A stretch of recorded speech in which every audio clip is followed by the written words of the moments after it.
Good afternoon, everybody. My name is Jodie Evans. I'm one of the co-founders of Women Empowering Defence, and we are delighted to introduce Becca Meadows today, who's going to talk about harnessing our hormones. The call will be recorded, so if you want to watch this on playback, you're more than welcome to, and it'll be uploaded to our website later on today. If I can ask everybody just to remain on mute and keep cameras off, but please do utilise the chat function, and Becca is keen to make sure that she will bring in questions, Q&A sort of throughout the call. But without further ado, I'll hand over to you, Becca. Brilliant, Jodie. Thank you so much for having me on today, and also to Natalie, who I know also important behind the scenes but can't be here today. And what I really want to talk about today is our hormones. Many of us think about this word kind of hormonal or our hormones as something really quite negative, something to be overcome, something to be battled against, or perhaps something just to be totally ignored. And we definitely don't traditionally associate it with a strength, never mind something that could actually improve our productivity or our professional ability.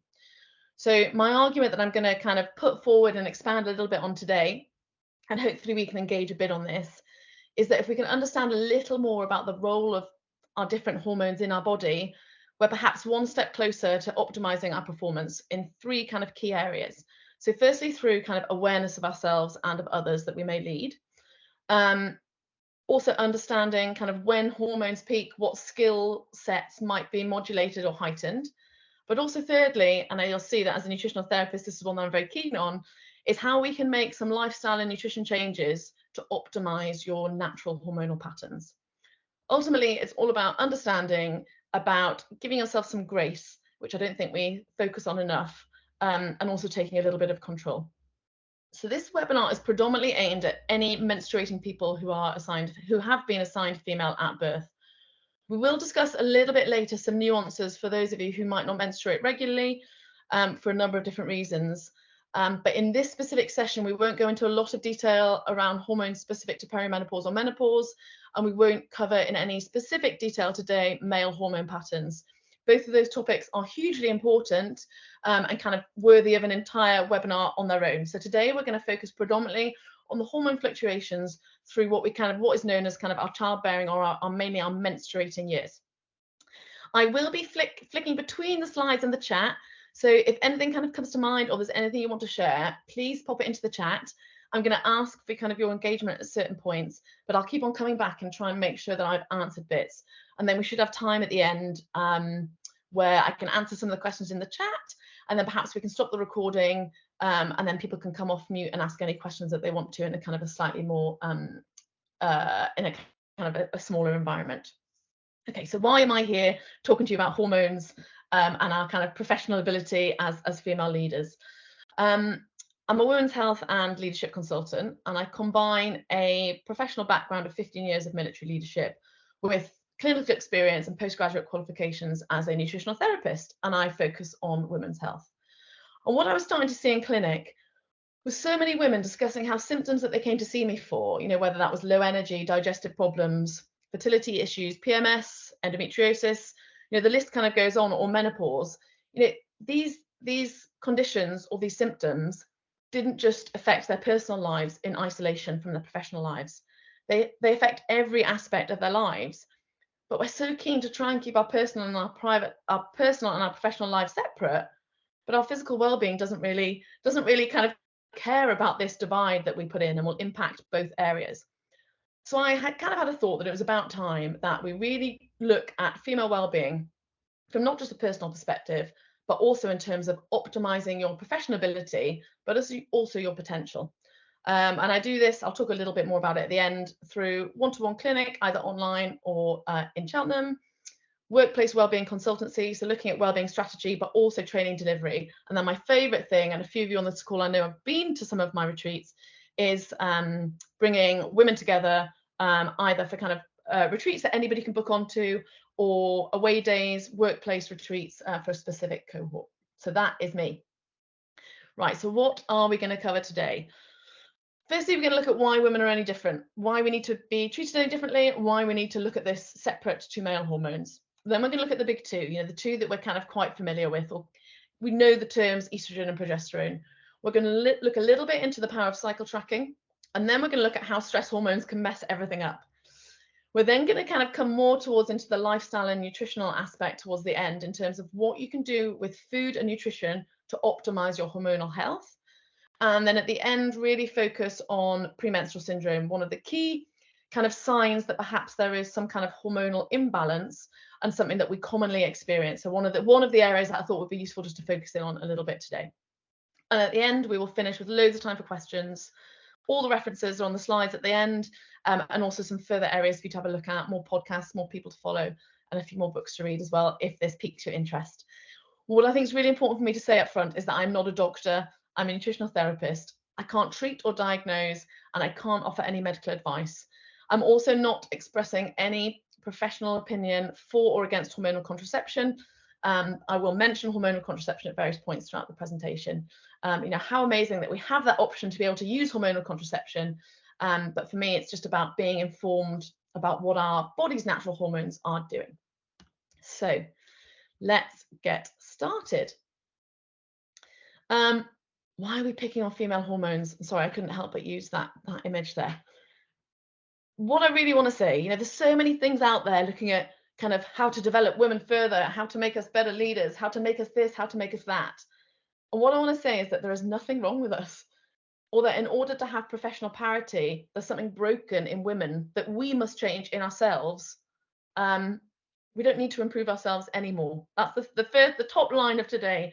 We do not need to improve ourselves anymore. We do not need to change ourselves. This is about understanding our biology, understanding what's already there so we can master our environment. And lots of us will be aware, mainly kind of in terms of hormones, we'll probably think about that in terms of the symptoms we have associated with our menstrual cycle or our periods. But how often do we ever take time to think about what our hormones are actually doing during the rest of the monthly cycle, and zooming even further out to include stress hormones in the mix too? So I really want to demonstrate today is how this knowledge can provide a real opportunity to optimize your energy, your performance, your productivity, and ultimately your ability to also lead others at work. It's about realizing that we are cycling, fluctuating individuals, and seeing how this can make us kind of know ourselves a little bit better and give ourselves some grace. I'm going to keep on coming back to that word. Show ourselves some empathy, and how we show that to other people in an authentic way. This idea of grace, empathy, authenticity is not something that kind of pops to the top of the list when you think of that more traditional kind of masculine view of leadership. But I probably don't have to dwell on it that much in this audience today to kind of make us appreciate just how important empathy, authenticity, resilience, and grace are so vital to how we lead others. I'm going to pause and check the chat. We're all good there. Right. Why pick on female hormones? And if we're picking on female hormones, why start with a slide about male hormones, you might ask? I'm going to show you two graphs now. This one is of testosterone through a male life cycle. So testosterone being the dominant male sex hormone. So you can see age in years across the bottom, and then up the side we've got levels of testosterone.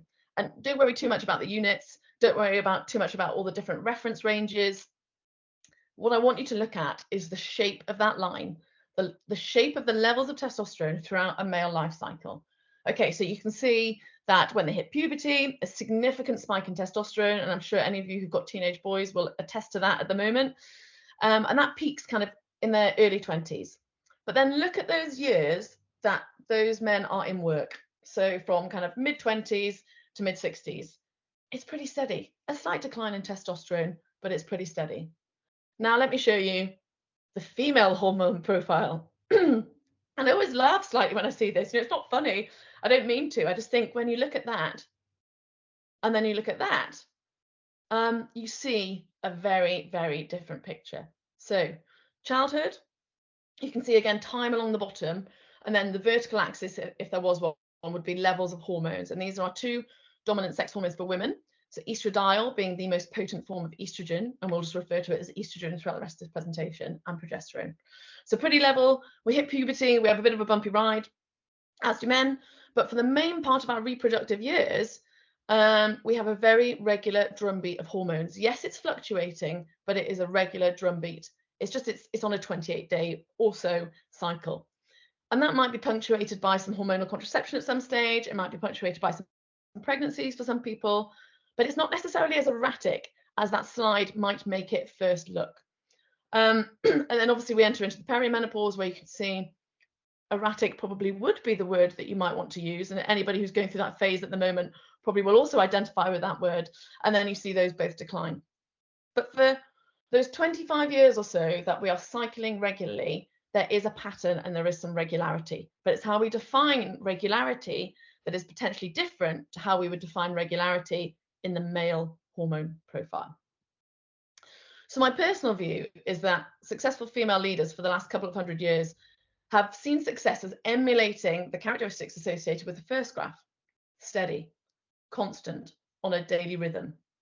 And this idea of fluctuation or variation or differences throughout time somehow have almost been seen as a weakness, as unreliable, unpredictable, hormonal. And the gender gap in medical research often cites that reason as to why study groups must be all male. And seeing these two graphs next to each other and seeing how they are just so different, in my mind, fully justifies, even if we need a justification, why it's so essential to look at some of those hormonal differences between those who are assigned female at birth and those who are assigned male. It's just looking at the science. So I'm here to look a little bit closer now at how we can turn this second graph into a strength for us, but also for those that we lead. Now I'm going to open the chat up a little bit to you guys. So what I'd really like to get from you is just to understand a little bit more about some of our thoughts and our beliefs around hormones and our menstrual cycle. We'll all have very different thoughts and beliefs around this, from our experiences and influences growing up, from our early careers. So just pause and take a second to think of some of the words that you would associate with your hormones. And if you're happy to kind of put those into the box, that would be really great. Do you only think about it in terms of your period? Do you only think about it in terms of getting pregnant, not getting pregnant? Do you see it as inconvenient? Is it variable? Is it unreliable? What is your view? Debilitating. Wow, thank you, Alexandra, for sharing that. That's such a powerful, really strong word there. And we'll kind of explore a little bit. Controlling, Ellie, you're so right. We have seen it as controlling, derailing. Katie, that's a really interesting one that you bring up there. Being called hormonal when you don't conform to what somebody else wants. That is almost, I feel like that's almost the crux of this whole presentation. This idea that hormonal is something really negative. Yes, we are hormonal. We're all hormonal. Every single living being's got hormones in their body. They're just chemical messengers.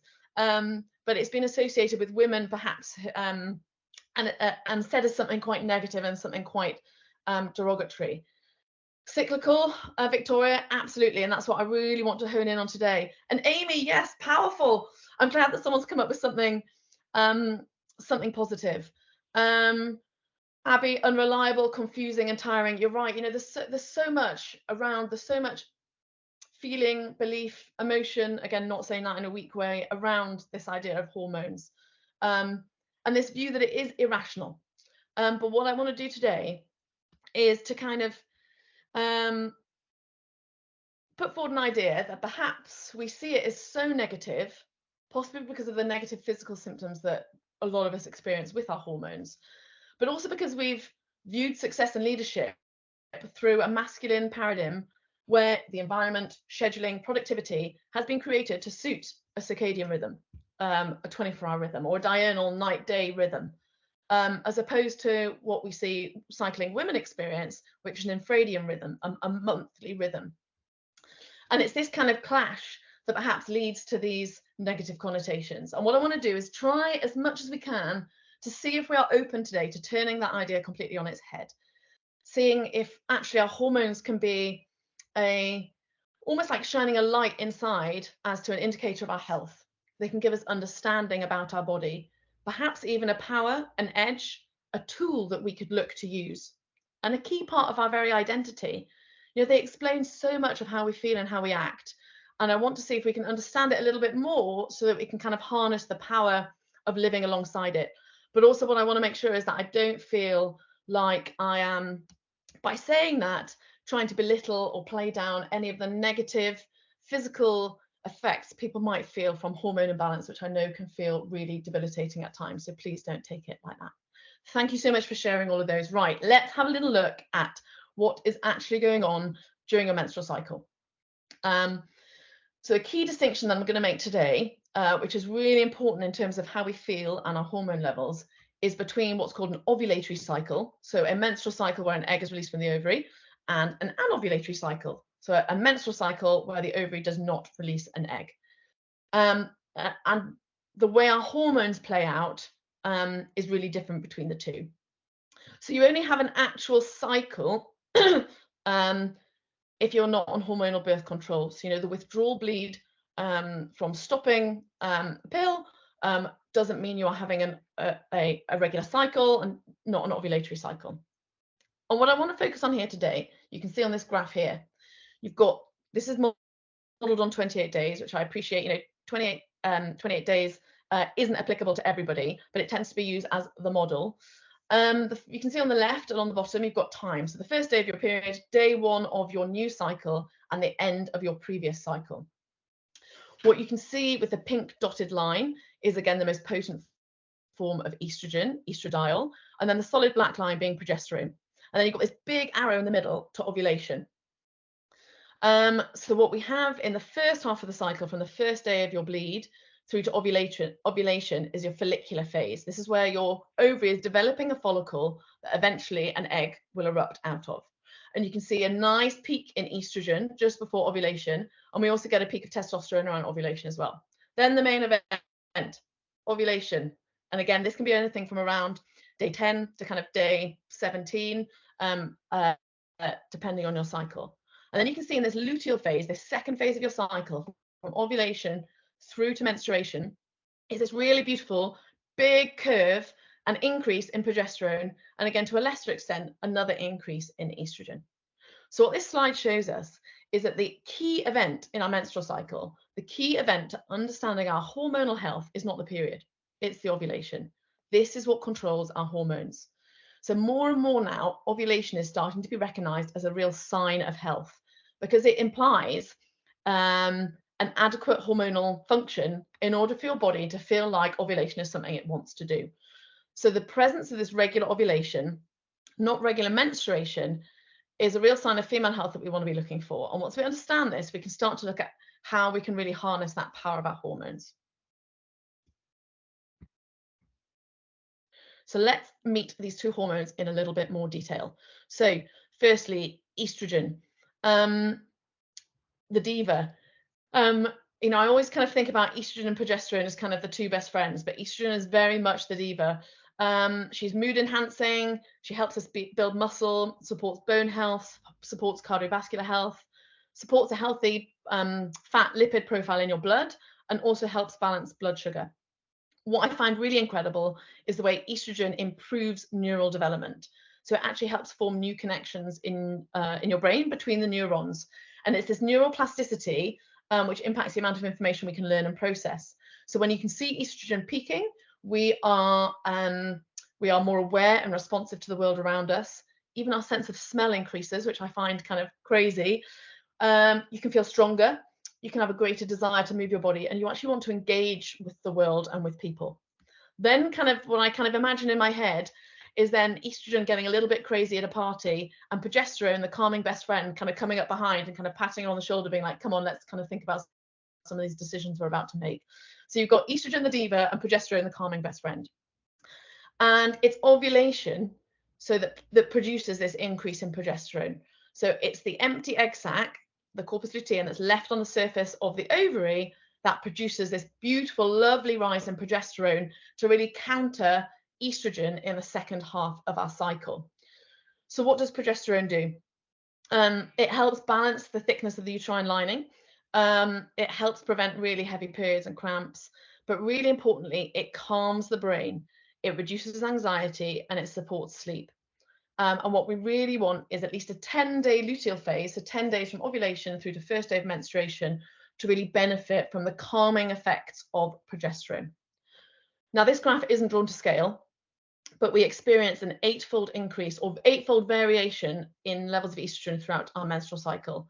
But we experience an 80-fold variation in progesterone throughout our cycle.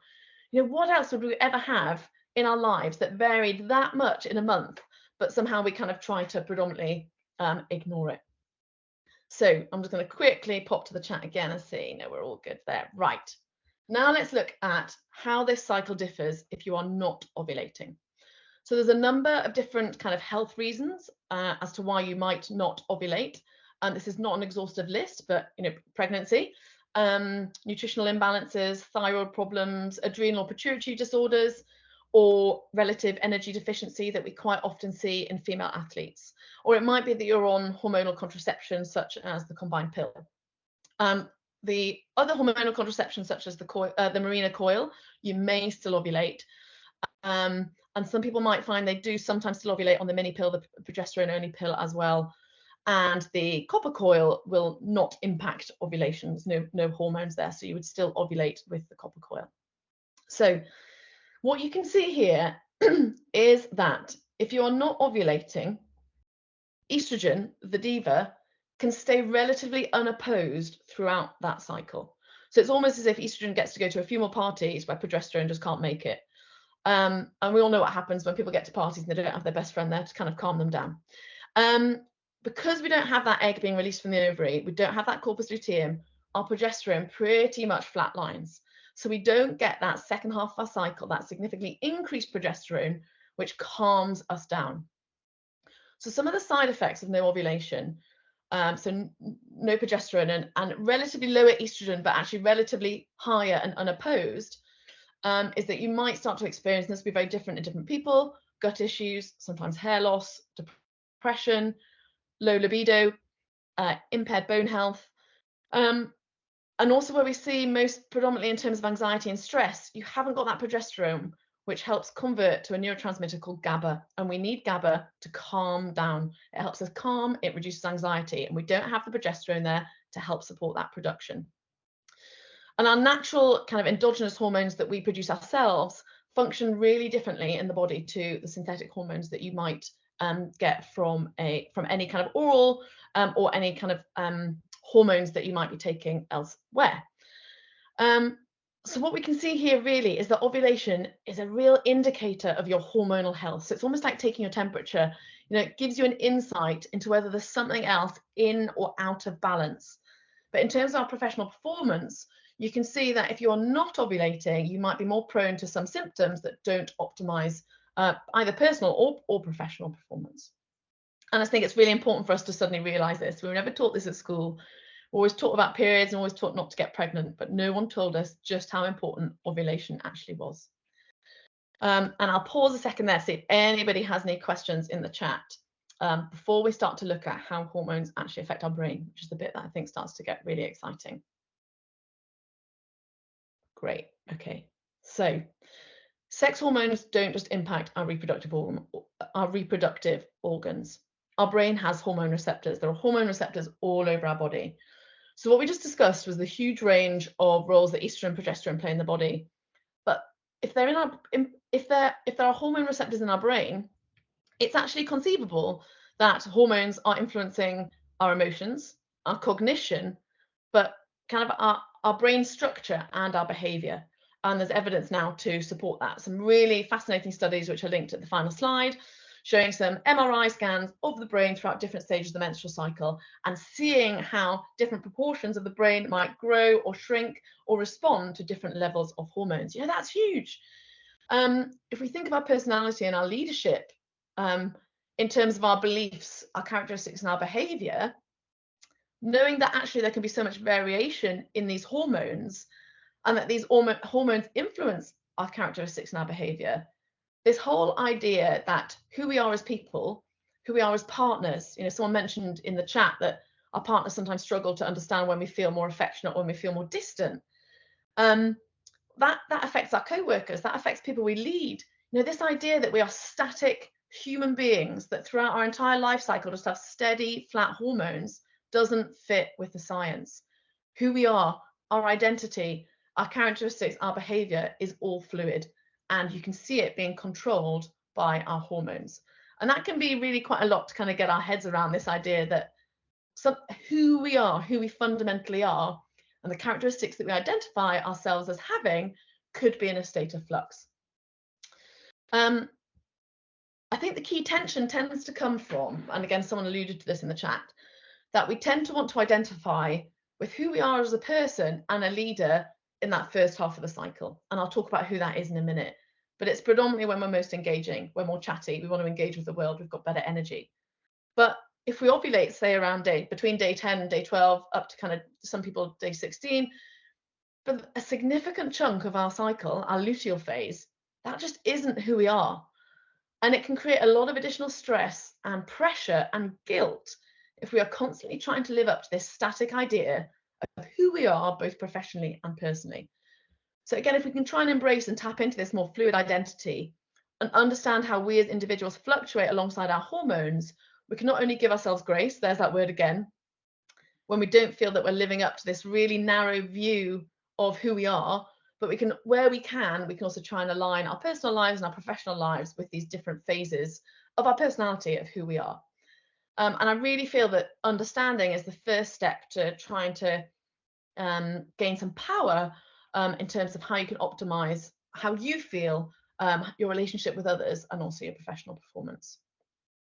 So firstly, the key thing to do first is to try and start to understand your hormone specific to you, and your menstrual cycle will be a little bit different to everybody else's. You know, it might not be 28 days. So firstly, it's kind of knowing, are you cycling regularly? But more importantly, do you know if you're ovulating? Don't assume just because you have a regular menstrual cycle that you're necessarily ovulating. It's quite common to have anovulatory cycles, and often this goes undetected. And again, this is the stuff I feel we should have been taught around menstrual health at school. You know, so establishing if you're ovulating or not is like running a little free report card on your health. And it's pretty easy to do, and I'm going to go through how we can do it now. Some of you might already track your cycle. That could just be kind of in a diary, or it could be using an app like Flow, Clue, or Natural Cycles. Some of these apps can also be used as a form of contraception, but that is different from cycle tracking, and that's called the fertility awareness method. And those two things are similar, but it's important that we make sure people realize that apps that track your cycle are not necessarily an approved form of contraception, unlike some apps like Natural Cycles, which are approved as using the fertility awareness method. And most of these work on an algorithm where you input certain data and they work out when you are likely to ovulate. And again, I don't know if anybody wants to share on the chat. Does anybody already track their cycle? I'm just reading through.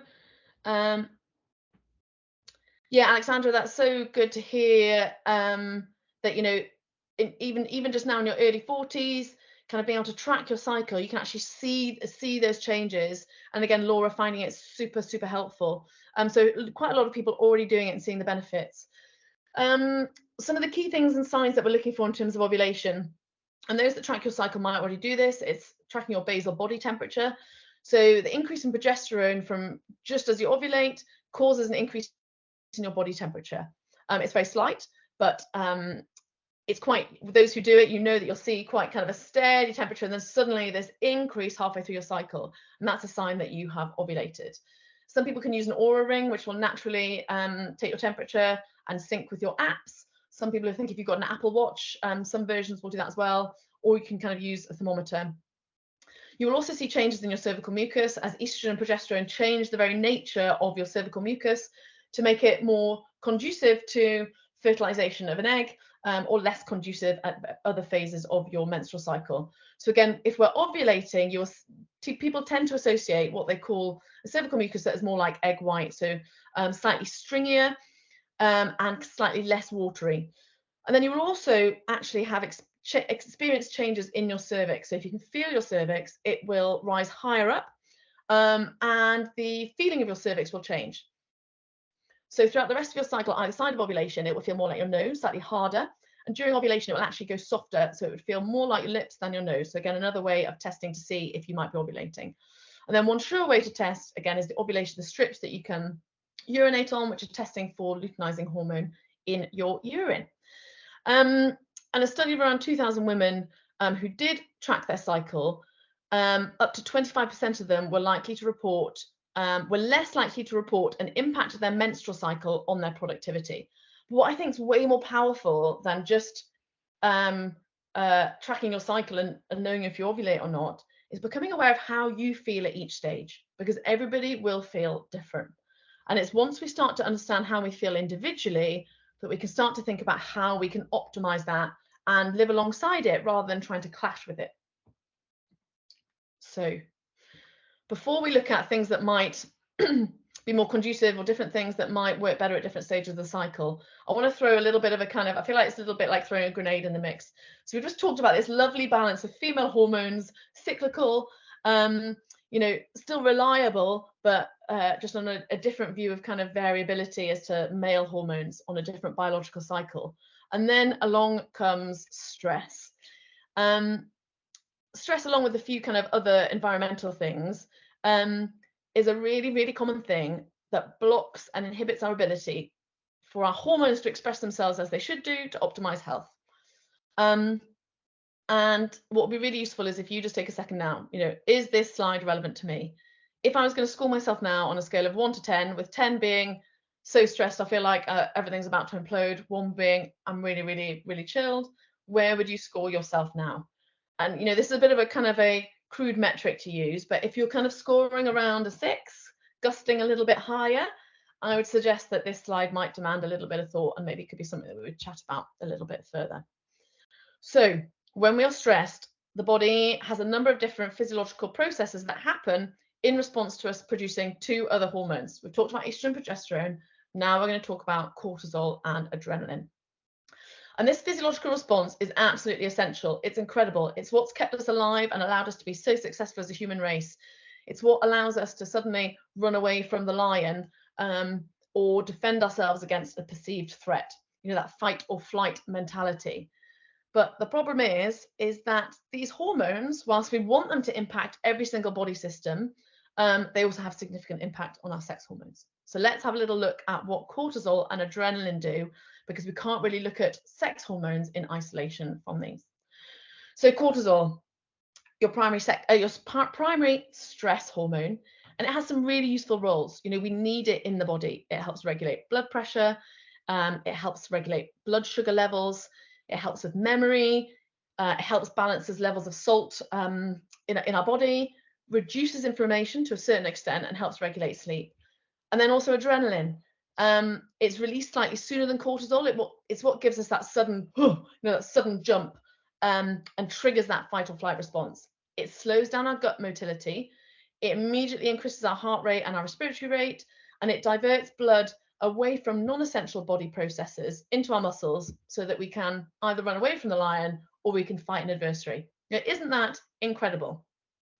However, chronic, constant, low-grade stress, as opposed to short, acute stress, starts to have a really negative impact on the body. And instead of cortisol being anti-inflammatory, we actually see it start to have an inflammatory effect on the body when exposed to it chronically over a period of time. I imagine it as like a leaky tap. Instead of tap being on and off and you controlling that when you want it on and off, even though you want it off, there's a drip, drip, drip, drip of cortisol. And this affects the body in a number of different ways. It can increase our predisposition to mental health issues. It changes the profile of cholesterol in our blood and heart problems. It can contribute to symptoms of irritable bowel syndrome, heartburn, weight gain, kind of predominantly around the abdominal area and holding on to kind of to visceral fat, blood sugar dysregulation, and predisposition to type 2 diabetes. Because it's heightening our immune system, it can also lead to autoimmune complications and increased inflammation, never mind kind of reduced thyroid function and reduced sex hormone function.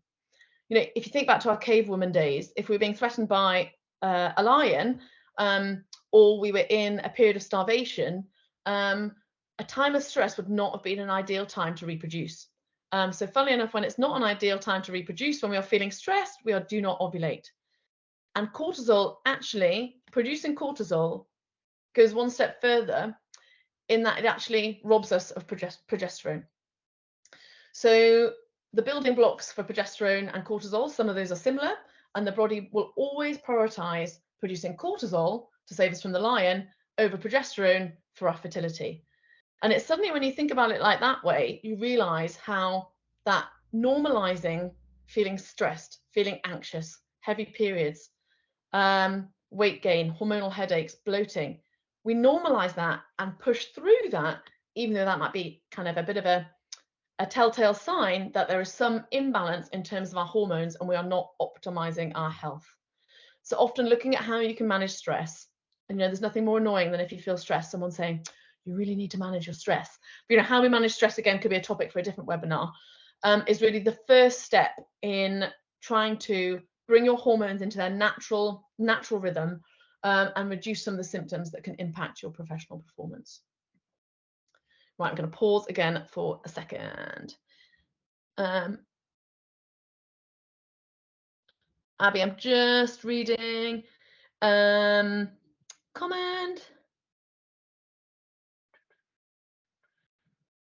Abby, the basal body temperature is mainly responsive to the increase in progesterone that would be released from ovulation. So depending on, I imagine if it's for endometriosis, you might be on a hormonal coil, and depending on the type of pill that you're on, it's possible that you are not ovulating. If you're on the copper coil and the mini pill, progesterone only pill, you may still be ovulating. So it could be something that's worth trying to see. But again, what I would say is still track your bleeds, and then on the cycling app, track how you feel throughout that month. And it might just take slightly longer to get in tune with how you feel based on time, but it also might be able to give you some valuable information in terms of just before you have your bleed, if you do stop and pause or have a bleed, how you might feel. But it just might take slightly longer to kind of get that data. Right, let's have a look at what we can do to try and stop clashing with our hormones and live slightly more in line with them. And again, I've designed this on a 28-day cycle, which I know will not fit for everybody, but hopefully you can, once you start to know when you ovulate, you can fit this to your specific cycle. And if you're really interested in cycle syncing, which is what we're going to talk about in a minute, you might want to look at a lady called Alyssa Bitter. She set up the app called Flow, and she's got a book called Cycle Syncing Method. What I do caveat this with at the beginning is that, funnily enough, we talked about the data gap around women. There is still very little high quality evidence of large cohorts, kind of longitudinal over a long period of time, showing the evidence to support exercising differently and eating differently throughout your cycle, kind of specific to different phases. So I'll talk about some of the emerging research, but the quality of the research might be slightly lower than that you would expect. But maybe that doesn't come as a surprise. But I think the bottom line kind of throughout, regardless if you want to take it as far as cycle syncing, which is what we're going to talk about here, is that in order to help optimize your hormonal balance, moving a bit of exercise, moving your body throughout your cycle, eating a more Mediterranean style diet, and trying to manage stress remains extant throughout all phases of the cycle. Those are the key things to master first. And kind of once we feel like we've got a bit of a grip on those, then we can start to get a little bit more specific about how we might want to live slightly differently through the different phases of our cycle. So this is based on that idea of an infradian rhythm. So this monthly 28 or to 35 day cycle that you might experience. And I completely appreciate that aligning work, diet, sleep, social life to your cycle may seem completely and utterly unachievable. And it's not about changing everything. I think back to kind of when I was in the army, if I suggested at a certain point, like, oh, sorry, I can't do that. I'm in my luteal phase. That's not necessarily where we're at within the workplace yet. But just imagine if you could just be a little bit kinder to yourself, because you know how you feel at that phase of your month. And maybe you could control certain aspects of your diary. Not saying that everything is going to change. All this needs is a few little tweaks. It's not about completely revolutionizing or completely changing how you live. And don't get me wrong, we are all incredible women, and there might even be some incredible men on this call. We are capable and resilient human beings, and we will be able to do anything we want at any time. But the point here is that you might feel more aligned to certain tasks at different times of the month, or it might just explain why at some times of the month some tasks feel really hard. So don't take it as me saying, oh, you definitely shouldn't be doing that at that stage. That's not what this is about. So let's go through the phases, and I'd be really interested in the chat. I'll come to it at the end of this slide. If anybody wants to say if they've found their experiences align with this, or if their experience is a bit different to this. So phase 1, we're going to start with day 1 of our cycle. So menstruation, it might be anything from 3 to 7 days. We tend to be a little bit more reflective. Neurologically, both sides of our brain are communicating more effectively to each other. So we're maybe a bit more analytical, maybe we're a bit more reflective. We're looking back at our business practices. Maybe we want to revise some of our policy, but we also maybe want to go a little bit easy on ourselves because estrogen and progesterone have just hit the floor slightly. You might feel increased fatigue, you might feel increased bloating. And in terms of kind of what you would want to do, you might want slightly less social engagements. You might just want to look after yourself just a little bit more. And in terms of food, I think it's always really good to think about replenishing what you're losing. So think of iron-rich foods and also vitamin C being really important to help us absorb the iron. Phase 2, the follicular phase. So this is where we're starting to see that increase in estrogen, our diva hormone. Progesterone still quite low. Building up to the key event to ovulation. If any of you watch any of my reels, I did a really cringy one where in ovulation I'm in this glittery top, and the things you do for social media. Eh? So how would we feel building up to that moment? Estrogen's building up. This is when you're really more confident and you're more engaged with the world. You might want to plan bigger social events. You might feel more creative, more conceptual. This is really about starting new projects, big concepts, mind mapping. You might feel really confident in big meetings. You might feel really confident public speaking. You might suddenly have that drive to apply for that next job or to ask for that pay rise. And it's that confidence to try new things. From a food point of view, we need fiber and cruciferous vegetables to really support the metabolism and the breakdown of estrogen. So we keep it a nice curve, but not going too high. Now, phase 3, imagine I'm in my glittery top. It's ovulation, the key event. This is the peak of estrogen, but it's also the peak of testosterone. And our body's very clever because we're releasing an egg and our body is always thinking about fertility. Funnily enough, our libido increases. So at this point, that little peak in testosterone might also make you feel physically stronger. So this again is where it's been reported that you might feel a little bit stronger in the gym. Your ability to put on muscle is slightly increased. So you might just want to push that a little bit harder. Your verbal skills are heightened. Your social awareness is increased. You know, we mentioned that your sense of smell actually increases, again, which I find incredible. So think about kind of key stakeholder engagement. Think about kind of key social events around that time. And then we get into the luteal phase. Egg has been released. If it hasn't been fertilized, we've then got the luteal phase all the way to the next menstrual period, which will mark day 1 of the next cycle. And this is where estrogen starts to decline and we have that lovely big curve of progesterone. The calming best friend is here. So you might feel calmer, you might feel quieter, you might not want to engage with a massive room full of people, and you're a bit more focused on the specifics. So that big project that you've come up with, you've got your whiteboard, you've scribbled all your ideas on in your follicular phase. Now it's about taking that forward and actually getting things done. So thinking about project plans, thinking about to-do lists, and you might prefer to work in smaller groups or one-to-one. You might need a little bit more sleep. You might feel, especially as you come towards the end of your luteal phase, you might feel in the gym or physically not as strong. And you might have significantly more carbohydrate cravings. Progesterone's really carbohydrate hungry. And again, you might also feel like you crave sweet things. You know, dark chocolate, really good one to be consuming.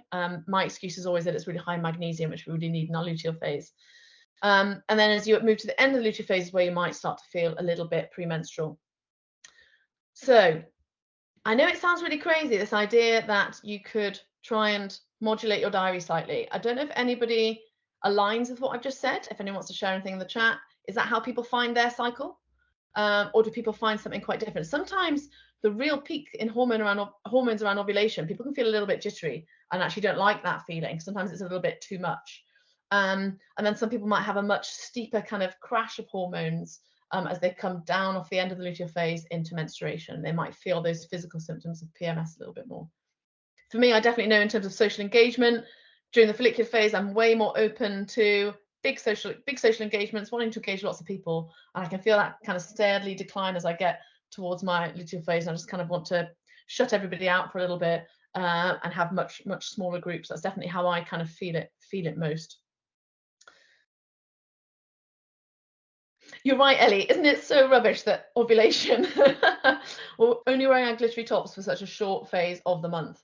And Katie, again, yeah, you're feeling that phase 4 in that luteal phase, feeling much lower. And what we want to look is how we can really sustain progesterone, because some of us can, especially as we start to get, and I don't know where you are in terms of your kind of hormonal life cycle, Katie, before we really notice that we're perimenopausal, what we see first in the really, really, really early stages of perimenopause, what we see first is that decline in progesterone. And that can feel like slightly shorter cycles. It can feel like anger. It can feel like depression. It can feel like anxiety. And that progesterone will start to decline as we get kind of towards our kind of, for some people, late 30s, early 40s.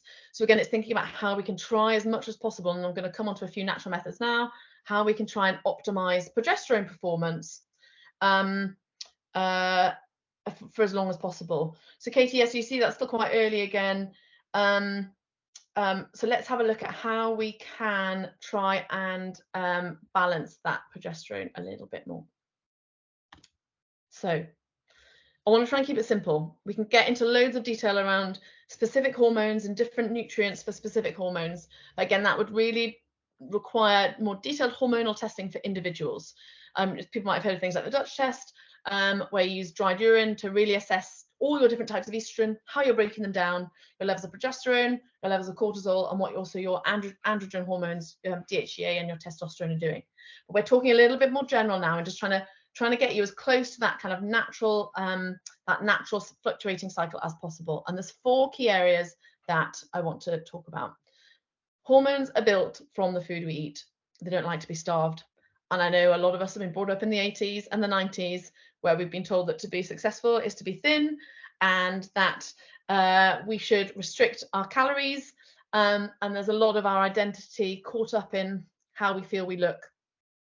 But our hormones do not like to be starved. So firstly, eat. And then once we kind of go beyond that, looking at fat, again, fat's been really demonized for so long. You know, I still really consciously have to get myself over that when I go into the supermarket and you're bombarded with fat-free being advertised as some really healthy alternative. Estrogen and progesterone are fat-based. They're steroid hormones. They need fat to make them. And fat does come in lots of different types. And the type we're really looking at for these positive health benefits are the unsaturated, either poly or monounsaturated fats, and also our essential fatty acids. So as the slide picture kind of depicts there, what we really want to be thinking of is oily fish, avocado, extra virgin olive oil, nuts and seeds. Oily fish really being one of the key ones in terms of our essential fatty acids. A lot of us can't access the essential fatty acids, especially omega-3 that we get from nuts and seeds as effectively as what we get from fish. And next, protein. Protein with every meal, more than you think. If you think of your plate as a nice circle, we're going to split that plate into quarters. A quarter of your plate, every meal, is a lean source of protein, whether that's fish, meat, or legumes, tofu, tempeh. A quarter of that plate is your complex carbohydrates. So that could be squashes, sweet potato, normal potatoes, brown rice, brown bread. Half your plate is your vegetables. And that brings me on really nicely to veggies. But I just want to touch one more point on protein. Our hormones have to move, our hormones, some of them are fat-based, but they have to move around water-based blood. And we know from our science lessons or from our oil and vinegar bottle in the kitchen that when you try and put oil into something water-based, that doesn't really work. So we have something called sex hormone binding globulin, which is protein-based. And that's almost like a little vehicle, which takes our fat-based hormones through the water-based blood to get to the places they need to get to. And we need protein to be able to build that. Now, eating the rainbow. In order to create less anxiety, my key point here is just eat a wide range of fruit and vegetables, lots of different colors. We're aiming for kind of 30 plant-based foods a week. And this isn't only to improve kind of vitamin mineral intake, but really importantly to maximize fiber intake and maintain the health of your gut, which I'm going to talk about a little bit more in a minute, because our gut health is so inextricably linked to our hormonal health. And then finally, cruciferous vegetables. You know, cruciferous, again, not a word I was necessarily taught about in home economics. This is things like broccoli, kale, Cavalier Nero, cauliflower, and it contains a really powerful compound called DIM. And DIM supports the liver in breaking down hormones and detoxifying them and getting them out of the body. The liver gets a really rough ride when we're stressed, and it gets a really rough ride when we're bombarding our body with chemicals, alcohol, caffeine, and various other kind of chemicals that we just kind of absorb through everyday life. So again, supporting our liver is really important for hormonal health. And if all of that makes you think, oh my gosh, I'm too stressed, I can't think about all of that, that's too much, just think with every meal, what can I add? Don't come from a state of deprivation, come from a state of abundance, and think, what can I add to make this meal nourish me and balance my hormones even more? The one kind of syndrome, or kind of the key symptoms I'm going to focus on, I appreciate there's so much more than just this, is premenstrual syndrome. And that's because it's one of the major causes of reduced productivity and absence from the workplace amongst women. And it kind of can be an indicator or a sign that there is some kind of form of hormonal imbalance. And I see it quite a lot in clinic. Firstly, PMS is super common, but it does not need to be normal. And my kind of key criteria for what a healthy cycle would look like, so therefore what a unhealthy cycle might look like, is that you shouldn't really have much PMS. You know, maybe a mild bit of cramping. Your bleed is between 2 to 7 days. Your cycle is between 21 to 35 days, and that will start to shorten with age. And then your flow is kind of around kind of 16 tampons. That's quite a difficult one to kind of give you a specific measure. Anything else outside of that, or kind of debilitating PMS, the first step has to be going to your GP for further investigation. But going armed with your cycle tracking information can really help initiate that conversation. And I know we've got a few GPs on the call today as well. So if there's anything else that you want to input into the chat that might be helpful to this audience, then please feel free to do so. I think it's really important that we have a really integrative approach to supporting women to be able to feel happier and perform better. So don't normalize it. See a doctor. Next one, look at stress. You know, has that slide about stress just given you that little niggle in the back of your mind thinking, yeah, there's something I need to do there. The next one, blood sugar balance. Increased insulin, which is what we get when we eat something sweet, can reduce sex hormone binding globulin, meaning the hormones don't get to where they need to go. So again, we start to get things a little bit out of balance. So we're thinking about trying to consume slightly less of the free sugars that you might find in fizzy drinks, sweetened coffee, alcohol, chocolate, and more complex carbohydrates like whole grain options of pasta, rice, bread, but also kind of your root vegetables as well. Gut health. I don't think you ever meet a nutritionist who doesn't talk about bowel movements. And I'm sorry, I've made it 53 minutes without mentioning them. It's really important that you pass a formed bowel movement every day. Again, we've normalized many women who think it's normal to be chronically constipated. It is not, and it impacts the way your body deals with hormones. Our body excretes waste hormones through our stools. If those stools then sit in your digestive system for a long period of time, estrogen particularly is really sensitive to being reabsorbed back into the bloodstream. So then you can see relative to progesterone, you might start to experience symptoms of estrogen dominance. There's actually a whole kind of area of our gut bacteria now being coined the estrobolome, which plays a really important role in the breakdown and the excretion of hormones. Isn't it crazy that our gut bacteria can be influencing some of our hormones? Next, iron levels. Again, this might be something to continue as a conversation with your doctor. Iron deficiency, really annoyingly, can actually cause heavy periods, which I find, you know, it's really not helpful. And it's a real common deficiency if you are pregnant, obviously you wouldn't be menstruating then, what have had a baby in the last 2 years, and particularly for vegetarians or vegans. And then three key micronutrients to be trying to look to optimize in your diet would be zinc, found in meat, fish, liver, you know, super powerful food. I know it's not particularly fashionable, but so nutrient dense. Whole grains, pumpkin and sunflower seeds. B6 in bananas, avocado, also in chicken and beef, brown rice, nutritional yeast being really important for the veggies and the vegans, and also magnesium. This is our calming mineral and can really help with cramping and muscle relaxation. Green leafy veg, nuts, seeds, whole grains, and importantly, dark chocolate. So again, trying to look for food sources first. For some people, supplementation can be beneficial, but it's really important that you talk to a qualified health professional about supplementation before starting anything, just to make sure it's not going to interact with any medication that you might be on. Okay, let me quickly go back to the chat before we pull this. Thanks, Claire. The recording will be available. So again, if anybody misses something, Alexandra, I'm going to come back to veggies in a second, and we can talk about how we can optimize that. Let's have a little look. So as we bring this to an end now, we've discussed here today how your physical well-being is so intertwined with your behaviors and how you feel in the workplace. And I've seen women for so long normalizing feeling chronically stressed with low energy, and poor hormone balance. And it doesn't need to be like that. So what I brought together is a unique combination of nutrition and lifestyle medicine alongside leadership and management support designed specifically for female leaders. You know, it isn't too big an ask for you to want to feel like you have enough energy to perform at work, but also to be able to perform and enjoy being at home. And you're the first to be told about this new program. I haven't launched it yet. It's going to be launched in 2 weeks' time, called She Thrives. It has a one-to-one 12-week solution, but it also has a workplace offering which can be broken down into different modules to meet different business needs or to fit into any leadership development programs that you might already be delivering. And I'm offering you guys all first dibs on those slots. I've only got 4 slots in January for one-to-one clients and 2 for workplace clients. So if you'd like to be added to my newsletter, I promise I only ever get around to 1 a month, if that. Or you want to chat a little bit further, please drop me an email or message me on LinkedIn. Or please forward it to a work colleague or a friend who you think might find this useful as well. So there's all the references. There's some resources there in terms of, if you found this interesting, things that I think you might really like. 28 Days Later, incredible podcast broken down into days of the menstrual cycle. They're about 10 minutes long each. Really good for listening to on the commute to work. A few different podcasts, a few different people to follow. And then you might have noticed lots of my graphs were taken from Dr. Lara Bryden's books, and you can see a number of them there. Rushing Woman Syndrome, something I've just finished in the last week. Again, transformational. So again, if you feel like you've got some time to read, which I know again can be something that we all sit there and go, time to read.